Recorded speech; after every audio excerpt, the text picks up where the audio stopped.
OTT platform पर नहीं दिखाई जा सकेगी हिंसा और अश्लीलता।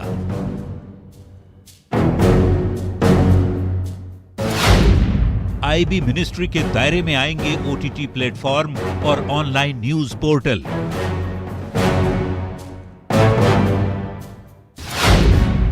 आईबी मिनिस्ट्री को डिजिटल स्पेस के लिए नीतियों और नियमों का विनियमन करने का अधिकार सौंपा गया।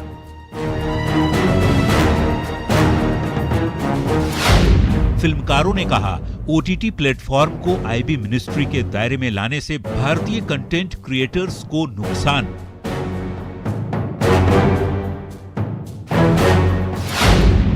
ओटीटी प्लेटफॉर्म के कंटेंट को लेकर कई शिकायतें सामने आई हैं। वेब सीरीज पर आने वाले संवाद की भाषा आपत्तिजनक होने की शिकायतें। पिछले साल एससी और सरकार ने ओटीटी प्लेटफॉर्म के सेल्फ रेगुलेशन का सुझाव दिया था।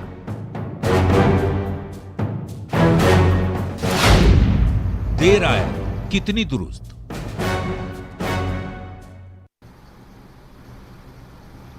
नमस्कार, बहुत स्वागत है आपका। प्राइम डिबेट देख रहे हैं आप, आपके साथ में जेपी शर्मा। बड़े पर्दे और छोटे पर्दे का विकल्प बनकर उभर रही वेब सीरीज, ज़्यादा तकनीकी शब्द हैं ओटीटी प्लेटफॉर्म्स। इन पर उपलब्ध मनोरंजन मसाला अब आईएनबी मिनिस्ट्री के फिल्टर से गुजरकर दर्शकों तक पहुंचेगा। ओटीटी प्लेटफॉर्म्स पर अश्लीलता परोसने की शिकायत करने वाले लोगों ने इससे राहत की सांस ली है।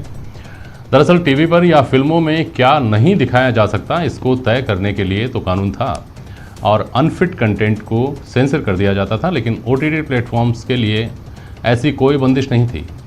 वेब सीरीज़ ने परंपरागत सीरियल्स और फिल्मों के सामने एक चुनौती भी खड़ी कर दी थी, जिसके लिए कहा जाता है कि क्योंकि यहाँ कुछ भी दिखाया जाता है और यहाँ जो दिखाया जा सकता है वो टीवी और फिल्मों में नहीं मिलता, इसलिए ये ज़्यादा बिकाऊ हैं।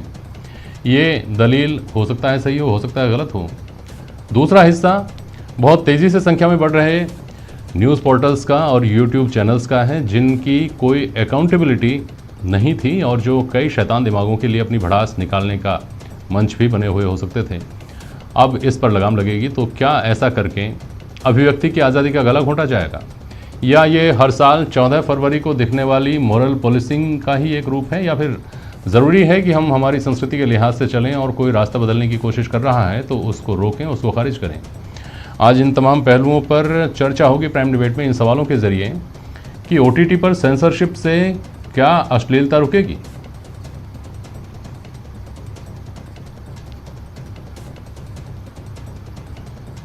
क्या ये अभिव्यक्ति की आज़ादी के दुरुपयोग का नतीजा है?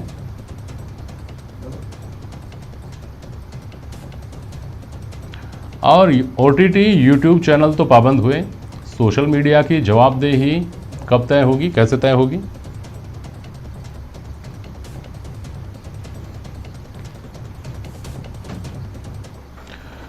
हमारे साथ प्राइम डिबेट में आज एडवोकेट ए के जैन साहब हैं। कानून के बहुत बारीकी से आप जानकारी रखते हैं और समसामयिक जो मुद्दे हैं, सामाजिक मुद्दे हैं, उनके बारे में भी आप अध्ययन करते हैं, उनके बारे में भी आप गहरी जानकारी रखते हैं। संजना शर्मा है हमारे साथ, हाशिए पर जा चुके राजस्थानी फिल्म उद्योग को संवारने की कोशिश अपने स्तर पर कर रही हैं, राजस्थान फिल्म फेस्टिवल का आयोजन करती हैं हर साल।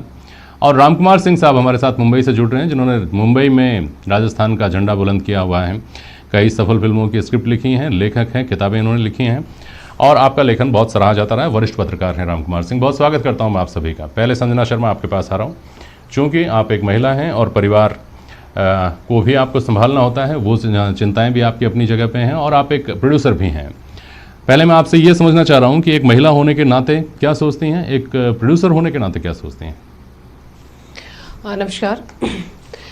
मुझे लगता है कि किसी भी समाज के लिए कुछ दायरे होने चाहिए जी। और जो सरकार जो निर्णय ले रही है या जो हम लोग प्लान कर रहे हैं वो दो तरीके से है। मतलब पहला ये है कि अगर मैं एज ए प्रोड्यूसर सोचूं तो ऐसा है कि जो पहले टीवी एक्टर थे, फिल्म एक्टर थे, उनको काम मिल रहा है वेब सीरीज के थ्रू, क्योंकि हर किसी को टीवी में काम नहीं मिल सकता, हर किसी को फिल्म में काम नहीं मिल सकता। तो वेब सीरीज और यूट्यूब एक ऐसा प्लेटफॉर्म है जहाँ पे हर एक इंसान को काम मिल रहा है, वो अपना काम कर रहा है और वेब सीरीज के थ्रू काम अच्छा चल रहा है लोगों का। रोजगार बहुत अच्छे से मिल रहा है क्योंकि करोड़ों अरबों लोग आर्टिस्ट है, producer, director, actor, spot boy, lighting, cameraman, मतलब सब लोग एक चीज से जुड़े हुए हैं। अगर एक वेब सीरीज में खाली वो आर्टिस्ट नहीं है जो आपको इस तरीके से आप लोगों को जो आपत्ति है, क्योंकि उसके पीछे जो लाइटमैन है वो कुछ नहीं कर रहे, उनके घर है, उनका परिवार है ना। पूरा एक हमारा एक बहुत बड़ा समाज है, हमारा एक अपने आप में अंदर इतने सारे लोग हैं जिनकी रोजगारी इसी सिनेमा से चलती है। सही है। सब लोग इसी के साथ में उनकी क्योंकि अभी अगर लॉकडाउन में कितने लोगों ने सुसाइड किया आपको पता हो। तो अगर हमारा काम इस तरीके से अगर बंद होता है तो एज ए प्रोड्यूसर अगर सोचती हूँ तो ये कुछ हद तक सही है और कुछ हद तक नहीं सही है, क्योंकि किसी भी चीज के लिए एक दायरा होना चाहिए, कंट्रोल होना चाहिए। अगर कोई आदमी गलत कर रहा है तो कंट्रोल होना चाहिए, मगर एकदम से अगर आप सोचो कि इस से एक पॉजिटिव चीज आई है वेब सीरीज से, नेटफ्लिक्स और प्राइम, उन सब चीजों से, कि अगर रीजनल सिनेमा को प्लेटफॉर्म जो मिला है ना वो इन्हीं के आने के बाद मिला है। आज तमिल है, तेलुगु है, मलयालम है, भोजपुरी है, राजस्थानी है, किसी भी सिनेमा को अगर मार्केट के अंदर दिखाने का मौका मिल रहा है तो रीजनल सिनेमा के लिए एक बहुत अच्छा प्लेटफॉर्म है, रीजनल कल्चर के लिए भी बहुत अच्छा प्लेटफॉर्म है। तो इनको देखते हुए कि हमें ध्यान रखते हुए चीजें डिसाइड करनी चाहिए गवर्नमेंट को। इतना अच्छा नहीं कि आज अगर कोई फिल्म बन रही है तो बहुत कम फिल्में इंडिया में बनती है, इतनी फिल्में नहीं बनती है, और रिलीज तक पहुंचते पहुंचते और कम हो जाती है फिल्में। तो मेरे को लगता है कि राजस्थान में अगर हमें राजस्थान है या अदर लैंग्वेज है, रीजनल लैंग्वेज के लिए एक अच्छा प्लेटफॉर्म है, ये अच्छी फिल्में हैं, कनेक्टेड है, तो हमें गवर्नमेंट को डिसीजन लेना चाहिए। अगर कुछ वेब सीरीज है जो मैं उन चीज़ों से मानती हूँ कि वो गलत है, क्योंकि हमारे घर में छोटे छोटे बच्चे होते हैं, मोबाइल एक इजीली हर एक इंसान के बच्चों के घर में हाथ में होता है, तो बच्चों के लिए भी वो सही नहीं है और समाज के लिए भी सही नहीं है। इस तरीके की वेब सीरीज कुछ आई है, वेब सीरीज जो सही नहीं है। मगर कुछ वेब सीरीज के लिए जैसे होता ना कि कुछ तालाब में मछली खराब होने के चक्कर के अंदर पूरा तालाब नहीं खराब हो सकता। समझ गया। चूंकि आपसे मैंने दो अलग अलग रूपों में जो सवाल किया है, उन दो अलग अलग रूपों से दो एकदम कॉन्ट्राडिक्टरी जवाब आने ही आने हैं। तो इन दोनों के बीच में बैलेंस करना बहुत मुश्किल है। जैसे कि रोजगार की अगर बात है तो रोजगार तो अंडरवर्ल्ड भी दे रहा है लोगों को, रोजगार तो शराब का उत्पादन भी दे रहा है, रोजगार तो सिगरेट का उत्पादन भी दे रहा है, और रोजगार फेयर जो काम है वो भी दे रहे हैं।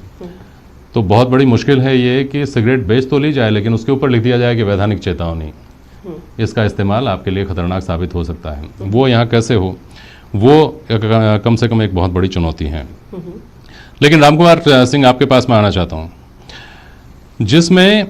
जिस दौर में सबसे सुलभ, सबसे छोटा, पोर्टेबल, सुविधाजनक और बच्चों की भी दिलचस्पी का विषय जो गैजेट्स हैं, मोबाइल है हर आदमी के हाथ में है, ज़्यादातर हाथों में दो भी हैं जो संपन्न हाथ हैं, और लैपटॉप ने जगह छीन ली है, कॉपी किताबों की, बस्तों की भी जगह छीन ली है अब तो, कम से कम लॉकडाउन के बाद तो बहुत कॉमन सी चीज़ हो गई है।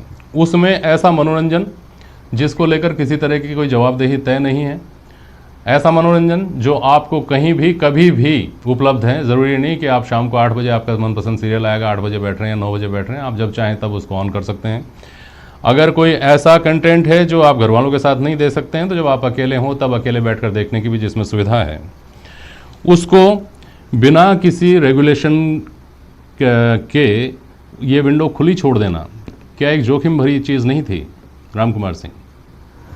नहीं, मैं तो दो चीजें देखी है इसमें कि आपके बच्चे जो हैं वो तो पेमेंट कर नहीं सकते, ये मुफ्त में तो है नहीं कि अमेजोन, नेटफ्लिक्स है, आपको आपकी जानकारी के बिना वो सब्सक्रिप्शन नहीं ले सकते। क्योंकि उनका तो सारा कंट्रोल आपके हाथ में है। सही है। तो पहली चीज तो ये बच्चों वाली बात तो मुझे कभी जमती ही नहीं है। दूसरी चीज, सेंसरशिप के तो मैं हमेशा खिलाफ हूँ किसी भी तरह की, क्योंकि आप ऐसा क्यों सोचते हो कि सरकार में तो बहुत लोग सारे समझदार ही बैठे हैं और जो फिल्म मेकर हैं वो समझदार नहीं है और वो सेल्फ सेंसरशिप नहीं लागू कर सकते। तो ये तो एक बहुत अजीब सी चीज है। दूसरी चीज क्या है जेपी जी की, केवल सेंसरशिप नहीं है, दो चीजों में फर्क समझिए आप कि हमारा सेंसर बोर्ड भी जो है वो सेंसरशिप और सर्टिफिकेशन दोनों अलग अलग चीजें। आपको सर्टिफाई करना है कि किस उम्र के बच्चे, किस उम्र के लोग देख सकते हैं, किस उम्र के लोग नहीं देख सकते, ये सर्टिफिकेशन है, सेंसरशिप नहीं है। अगर आप सेंसरशिप पे जाएंगे तो बहुत सारी चीजों को आप सेंसरशिप करना शुरू करते हैं। और मुझे जो स्मेल आ रही है इसमें, जो मुझे जो समझ में आ रहा है, वो कोई ओटीटी कंटेंट और उसको नहीं है, और कोई सांस्कृतिक और उसको लेकर के नहीं है। अगर आप संस्कृति की बात करेंगे तो मैं आपको उदाहरण दूंगा कि महाभारत में जो हिंसा है उसको उसका कोई उदाहरण मिथकीय लिटरेचर या किसी भी दुनिया के इतिहास में उससे भीषण हिंसा आपको नहीं मिलेगी कि जब भीम वध करता है दुर्योधन का, आपको दृश्य याद है, उसके बाद उसकी छाती फोड़ के खून पीता, ये क्या आसान दृश्य है। लेकिन ये आपको आपके शास्त्रों में, तो आप संस्कृति में हिंसा और उसकी बात मत करिए, लेकिन महाभारत देखने के बाद आपके दिमाग में कभी हिंसा का ख्याल नहीं आता। महाभारत हिंसा की निरर्थकता का, लेकिन एक फर्क नहीं है क्या रामकुमार सिंह जी, एक मिनट आपको टोक रहा हूं बीच में। महाभारत की हिंसा नहीं, आप अपनी बात पूरी करिएगा, फिर ये बात बीच में से निकल जाएगी। महाभारत में भीम ने जो वध किया दुर्योधन का और उसका लहू पिया, उसकी छाती चीरी, इसको सबसे विभत्स दृश्यों में से, भीम के सबसे जो बुरे काम उसने जिंदगी में किए होंगे उसमें से, और सबसे बड़े आलोचना के साथ हमारे पुराणों ग्रंथों में लिखा गया है। अभी जो हिंसा या अश्लीलता दिखाई जाती है वो इस तरह से दिखाई जाती है कि ये तो सहज बात है, ऐसा तो होता ही है, ये परसेप्शन बनता है उससे, ऐसा नहीं है क्या? ये परसेप्शन आप ले रहे हो, ऐसा नहीं बनता है। किसी भी, आप अमेरिकन स्नाइपर देखेंगे, पूरे युद्ध की फिल्म है, लेकिन जब आप फाइनली जाके देखेंगे तो आपको लगता है कि वो युद्ध की निरर्थकता की फिल्म है। या फिर आप अश्लीलता, आपका खजुराहो आपकी कल्चर का हिस्सा है, आपको उसमें कोई अश्लीलता नहीं दिखती है, आप कंट्रोल कर सकते हैं। आप ओटीटी को कंट्रोल आपको नहीं करना चाहिए, क्योंकि वहां जो कॉम्पिटिटर है, इंडियन मेकर तो मर जाएगा इसमें, उनका तो कौन देखेगा। फिर आरती गाइए, आप सीरियल बनाइए, आप तो बिल्कुल धार्मिक सीरियल बनाइए, यही करते रहिए फिर। और आप ऐसा क्यों सोचते हो कि फैमिली के साथ नहीं देख सकते? कभी कभी कोई सिनेमा बिना फैमिली के भी देखो।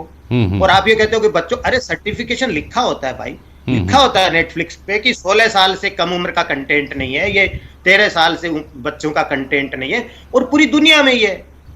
तो हम लोग पीछे जा रहे हैं कि हम लोग थोड़ा आगे चलना चाहिए, हमको कॉम्पिटिटिव मार्केट में।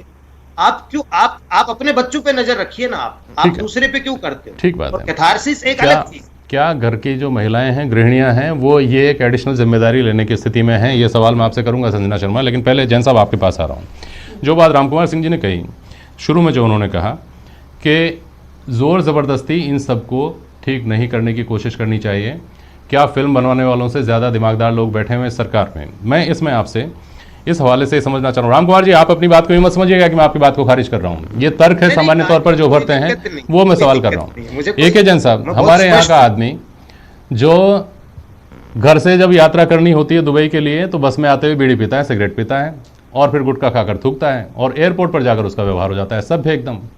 यानी जहाँ कानून की बंदिश नहीं है, जहाँ बंदिशें नहीं हैं, वहाँ उसका व्यवहार उच्छृंखल और मनमौजी और अपने हिसाब से, और उसी व्यक्ति का व्यवहार बदल जाता है जब कानून के दायरे में वो आ जाता है। तो हमारे यहाँ की स्वाभाविक वृत्ति जब इस तरह की है, तो क्या आपको ऐसा लगता है कि कानूनन ही चीज़ों को ठीक किया जा सकता है? सेल्फ रेगुलेशन का मौका दिया गया था, साल भर के पहले की बात थी, लेकिन चीज़ों में सुधार नहीं हुआ।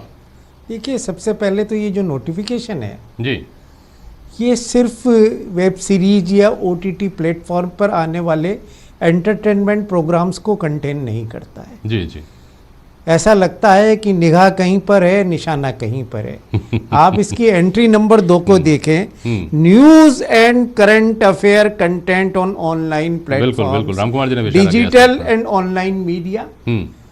आपका प्रिंट मीडिया सेंसर्ड नहीं है, कंट्रोल नहीं है। खबर अगर छपती है, गलत छपती है, तो डिफेमेशन का लीगल प्रोविजन से कैंसिलेशन का प्रोविजन है जी।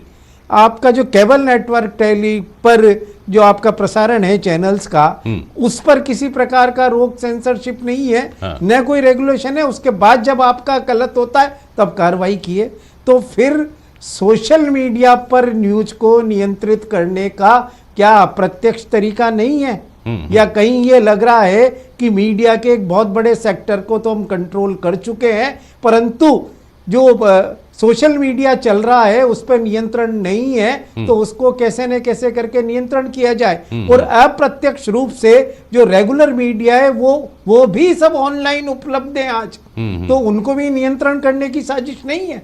जहां तक दूसरे पार्ट की आपने बात कही कि ये बहुत लंबे समय से मांग चल रही है कि भाई आप जो एक फिल्म चल रही है और या जो एक सीरियल या टेलीविजन पर जो या नेटफ्लिक्स के माध्यम से, अमेजन के माध्यम से जो प्रोग्राम्स आ रहे हैं, उनमें क्या फ़र्क है? जब एक फिल्म को सेंसर बोर्ड की अनुमति की जरूरत है, जिसमें वो UAA और या U कैटेगरी में उसको सर्टिफाई करता है, जो सी ने उसको हटाता है, तो इन कंटेंट्स को फ्री क्यों छोड़ा जाए? इस मामले पर लेकर उन पर सेल्फ रेगुलेशन पर क्यों छोड़ा जाए? क्योंकि सर्टिफिकेशन वहाँ भी जरूरी है। तो यहाँ से इसको लेकर शायद बहुत बड़ा विवाद कभी भी नहीं रही कि हिंदुस्तान में दिखाने से पहले फिल्मों को या प्रोग्राम्स को एक प्री सर्टिफिकेशंस की जरूरत है, स्पेशली फिल्मों को लेकर, क्योंकि आज भी हमारे चैनल्स पर जो टीवी प्रोग्राम्स चलते हैं उनको सेंसर बोर्ड के सर्टिफिकेट की जरूरत नहीं होती। तो फिर आप वेब सीरीज को सर्टिफिकेशन के लिए क्यों डालना चाह रहे हैं सब। पर ये अप्रत्यक्ष रूप से जो इसमें सबसे बड़ी साजिश है कि ये सोशल मीडिया को नियंत्रण करने की कोशिश है। इसके माध्यम से सरकार ने अधिकार अपने पास ले लिए हैं ताकि मर्जी चाहे एक आदमी जो अपनी बात फेसबुक पर कहता है, डिफेमेटरी है तो डिफेमेशन का लॉ ओपन है, या कई सारे जो चैनल्स जो प्लेटफॉर्म पर सोशल मीडिया पर अपनी बात डाल रहे हैं उन सबको, और अब तो रेगुलर चैनल्स जो OTT पे उपलब्ध हैं उन सबको रोकने का एक प्रयास है। इसमें असली जो समस्या की जड़ है वो इसका क्लॉज 22.3 है, जिसमें news and current affair contents को भी रोकने का सरकार ने हाथ में लिया है। ये निश्चित रूप से सेंसरशिप की ओर जाने का एक प्रयास है जिसको रोका जाना चाहिए। और सिर्फ ध्यान नहीं जाए इसलिए जो अविवादित बिंदु है कि फिल्म और ऑडियो विजुअल प्रोग्राम्स को उसको इसके साथ जोड़ दिया गया है, क्योंकि जब हमारी फिल्में सेंसर होती हैं तो उसी तरह के प्रोग्राम जब हम OTT पे दिखाते हैं, ये ओवर द टॉप प्रोग्राम्स जो दिखाते हैं, तो उनको क्यों नहीं किया जाए, उसको सपोज अपोज करने के लिए बहुत कम स्कोप हमारे पास रहता है। परंतु जो जड़ है वो 22.3 है। अगर जिसको चेक नहीं किया गया तो ये आर्बिट्रेरी पावर सरकार अपने हाथ में, प्रशासन अपने हाथ में लेने के लिए जा रहा है। उसी तरह जैसे ड्रामेटिक परफॉर्मेंस एक्ट आजादी से पहले लागू होता था, जहाँ ड्रामा करने से पहले भी अंग्रेजों के कलेक्टर से परमिशन लेने की जरूरत पड़ती थी, वो आज भी लागू है, उसका उपयोग नहीं होता है, वो बात अलग है उस टाइम पर। तो इसलिए जो मिसचीफ है उस पर ध्यान देना जरूरी है। इसमें OTT की आड़ में मीडिया को कंट्रोल करने की कोशिश की जाए। बिल्कुल ठीक बात है। राम कुमार सिंह जी, मेरी बात जो है, मैं जो कह रहा हूँ, जैन साहब ने बिल्कुल वही बात कही है कि वही निगाहें कहीं पे और निशाना कहीं पे। क्योंकि और सारे कंटेंट में सरकार, हाँ आप कुछ कह रहे थे? नहीं, आप अपनी बात बोलें। मैं तो आपसे ये सवाल कर रहा था असल में कि ये मौका चाहे मीडिया हो, चाहे फिल्मकार हो, चाहे जो क्रिएटिव फ्रेटर्निटी को बिलोंग करने वाले दूसरे लोग हों, ये मौका आमतौर पर खुद ने ही सरकारों को दिया है कि वो बीच में आकर पंच बने, या सिस्टम को दिया है कि वो पंचायत करें। अन्यथा एक बहुत कॉमन सा उदाहरण ये दिया जाता है कि फिल्मों ने ये परसेप्शन बनाया कि ठाकुर है तो जालिम होगा, ब्राह्मण है तो पाखंडी होगा, नाई है तो चालाक होगा, बनिया है तो वो धूर्त होगा और लोभी होगा, और अकाट्य तरीके से ये चीज़ें चलती रहीं। तो क्या हमने भी इस तरह की गलतियां नहीं की हैं क्या मीडिया में होने के नाते, सृजन के क्षेत्र में होने के नाते, कि दूसरों को आकर उसमें पंचायत करने का मौका मिल गया? राम कुमार सिंह जी। नहीं, आप देखिए, आप एक बहुत साधारणीकरण तरीके से चीजों को देखेंगे तो आपको लगेगा ऐसा, लेकिन आप देखिए रिप्रेजेंटेशन में आप देखेंगे तो आप बताइए कि क्या प्रॉब्लम क्या नहीं है। आप आज अगर, क्या हमारी सोसाइटी का स्ट्रक्चर ऐसा नहीं है? क्या हमारी सोसाइटी भेदभाव नहीं करती है? क्या हमारी सोसाइटी अभी भी क्या इक्वलिटी की तरफ है? अभी नहीं है, हमको बहुत लंबी यात्रा करनी है। और पिछले कुछ सालों में प्रॉब्लम ये हो रही है, जो बार बार जैन साहब इशारा कर रहे थे, कि चीजें एकदम से सरकार जो है वो अपने हाथ में लेना चाहती है। मैं जो एक इंपॉर्टेंट चीज ये कह रहा हूं जेपी जी, कि मान लीजिए आपने सेंसरशिप कर दी, आपकी सोसाइटी का स्ट्रक्चर इतना कॉम्प्लेक्स है कि आपने सेंसरशिप कर दी, आपने तो सेंसर बोर्ड का सर्टिफिकेट दे दिया था पद्मावत को, फिर करणी सेना कैसे खड़ी हो गई? राजस्थान में वो फिल्म रिलीज नहीं हुई। कभी जाट महासभा खड़ी हो गई, उन्होंने सारा पंगा पानीपत के समय किया। तो एक अकेला सेंसर, सरकार कह रही है रिलीज करिए, तो और लेकिन सोसाइटी के बहुत सारे धड़े हैं जो अलग अलग ढंग से रिएक्ट करते हैं। तो ऐसा तो कोई मतलब कोई रेगुलेशन जो है वो कहीं तो आप लागू करने की कोशिश करते हैं, लेकिन आपकी सोसाइटी में बेसिकली हिपोक्रेसी बहुत अलग तरह की। इसीलिए मैं कह रहा हूँ आपको राम जी कि हमको इंडिपेंडेंट मीडिया खुद को हमको इस बात का ख्याल रखना चाहिए था। जैसे मीडिया से आज भी अपेक्षा रखी जाती है, कितनी अपेक्षा रखी जाती है और कितना मीडिया उसको पूरी करता है वो अलग बात है, लेकिन मीडिया से सो फार ईश्वर का ये शुक्रिया अदा करना चाहिए मीडिया को कि अभी तक सरकार ने सेल्फ रेगुलेशन पे ही छोड़ रखा है, भले ही ऊपरी तौर पर सही। समय बहुत कम बचा है। जैन साहब, एक सवाल आपसे और संजना एक सवाल मेरा आपसे होगा, बहुत संक्षेप में जवाब दीजिएगा। जैन साहब, ये सही बात है जो आपने कहा, वो एक बहुत महत्वपूर्ण पहलू है, लेकिन साथ ही इसका दूसरा पहलू ये भी है कि सोशल मीडिया की न्यूसेंस वैल्यू इतनी ज़्यादा है। जैसे हमने पिछले 10 दिन में देखा कि 4-5 ज़िलों के बच्चे कांस्टेबल भर्ती परीक्षा के लिए तैयारी भी नहीं कर पाए क्योंकि नेट बंद था। सबसे पहले नेट बंद करना पड़ता है अगर कहीं कोई बवाल होता है, कोई उपद्रव होता है तो उस न्यूसेंस वैल्यू का भी हमको ख्याल रखा जाना चाहिए, हमको ख्याल रखना चाहिए और इस बात के लिए भी तो एहतियात बरती जानी चाहिए कि उसका दुरुपयोग ना हो। देखिए, दुरुपयोग तो हर चीज़ का हो सकता है और उसको चेक करने की जरूरत है, परंतु रोक उसका इलाज नहीं है। आपने जब नेट बंद किए, किसी भी वजह से नेट बंद किए, तो उसके दुष्परिणाम भी भुगतने पड़े क्योंकि आप तैयार नहीं थे, आपकी नॉलेज में नहीं था कि नेट के दुरुपयोग को कैसे रोका जाए या कैसे हम फुल प्रूफ सिस्टम उसके अंदर डेवलप करें। जहाँ तक सेल्फ कंट्रोल की बात है, निश्चित रूप से सेल्फ कंट्रोल जो कमाई वाले मीडियाज़ हैं वहाँ पर संभव नहीं है। अगर आप फिल्मकार बनाने जाएगा तो फिल्मकार का पहला उद्देश्य होगा कि वो अपनी कमाई कैसे करे, ज़्यादा उद्देश्य होता है। और ऐसी परिस्थिति में आप ये उम्मीद करें कि वो सेल्फ रेगुलेशन के हिसाब से ही चल जाएंगे क्योंकि कटथ्रोट कंपटीशन होगा। इसलिए रेगुलेशन कम से कम, क्योंकि सेंसरशिप लॉ को सुप्रीम कोर्ट ने कई बार सही ठहराया है और जब सेंसरशिप लॉ सही है तो निश्चित रूप से उसको बाईपास आप OTT के माध्यम से करें, उस पर तो रोक कहीं ना कहीं होनी चाहिए। परंतु जो मीडिया पर जिस तरह की रोक लगाने की कोशिश की जा रही है, मीडिया का गलत है तो उसका इलाज डिफेमेशन है, उसका इलाज आपका लीगल प्रोसीजर है। आपके मुंह पर ताला लगाने की जो कोशिश इसमें की जा रही है, चेक करने की, ये वही जैसा आपातकाल में हुआ था वही आपातकाल की ओर ले जाने की कोशिश है। जहां तक मीडिया की बात है वहां तक ये अप्रत्यक्ष रूप से एक बहुत बड़ा खतरे का सिग्नल है। ठीक है संजना शर्मा, जो सवाल मैंने बीच में किया था आपसे, क्या एक अलग से जिम्मेदारी नहीं बढ़ती है? वो जिम्मेदारी अगर ले ली जाए तो राम कुमार सिंह सही कह रहे हैं तो किसी तरह की कोई समस्या ही नहीं है अगर अभिभावक तैयार हैं तो।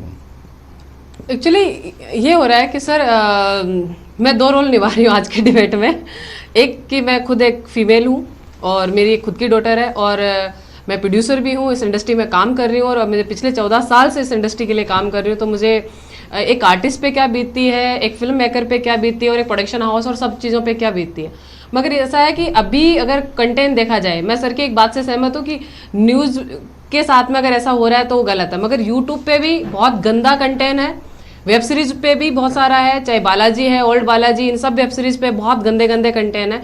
वो कंटेंट इस तरीके से नहीं दिखाने चाहिए क्योंकि उससे फर्क तो पड़ता है ना, क्योंकि वो हमारे बच्चों पे तो बहुत ज्यादा फर्क पड़ता है क्योंकि हमारी स्कूल एजुकेशन तो इतनी अच्छी होती नहीं है बच्चों के लिए कि उनको सिखाया जाए इन सब चीजों के लिए कि नहीं बेटा आपको ये चीज गलत है, ये सही है।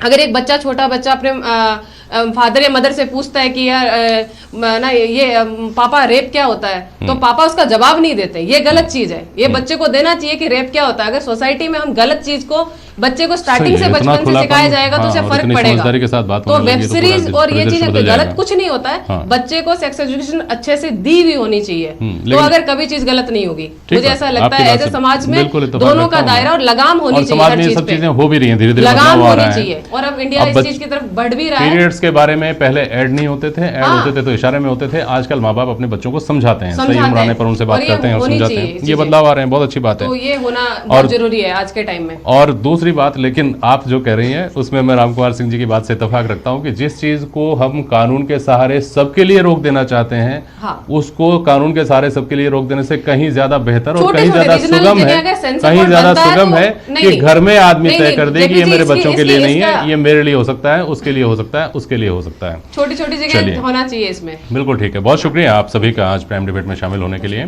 राम कुमार जी शुक्रिया, जैन साहब बहुत बहुत शुक्रिया, संजना आपका बहुत बहुत शुक्रिया। आज के लिए बस इतना ही, नमस्कार।